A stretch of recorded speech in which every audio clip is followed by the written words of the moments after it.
Pinuntahan ni Police Brigadier General Andre Dizon ng Regional Director ng Police Regional Office 5 ang bagong lunsad na motorcycle patrol sa Bicol Region. Ito'y para mas palakasin ang police presence at mapigilan ang krimen sa naturang lugar. Patrolwoman Sharon Job sa report. Naglunsad ang PNP Bicol ng Kasurugkaps Motorcycle Patrol sa pangunguna ni Police Brigadier General Andre P. Dizon, Regional Director ng Police Regional Office 5 sa Camp Brigadier General Simeon A. Ola, Legazpi City, Albay noong 5 ng Pebrero, taong kasalukuyan.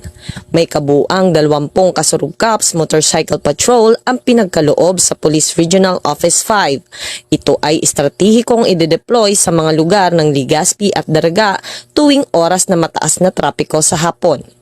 Layunin ng mga hakbang na ito ay para mapanatili ang kaayusan at tiwala ng komunidad sa ating kapulisan at makatugon sa anumang insidente na maaaring mangyari sa paligid. Bukod dito, i-deploy rin ng mga bike patrollers sa umaga. Magtatrabaho ang mga patrol na ito upang mapanatili ang kapayapaan at ang kakayahang makapagbigay ng agarang serbisyong pulis. Ang mga hakbang na ito ay bahagi lamang ng mga inisyatibong isinusulong ng PNP Bicol sa ilalim ng pamumuno ni Police Brigadier General Dizon. Ang Police Regional Office 5 ay determinadong palakasin ang kampanya laban sa mga kriminal na aktibidad at isulong ang kapakanan ng mamayanan bilang pangunahing prioridad ng ating kapulisan sa pagtugon sa panawagan ng ating Pangulo, ang serbisyong nagkakaisa. Mula dito sa Legazpi City, Albay, ako ang inyong PNN correspondent, Patrolwoman Sharon Job, alagad ng batas, tagataguyod ng balitang pulis.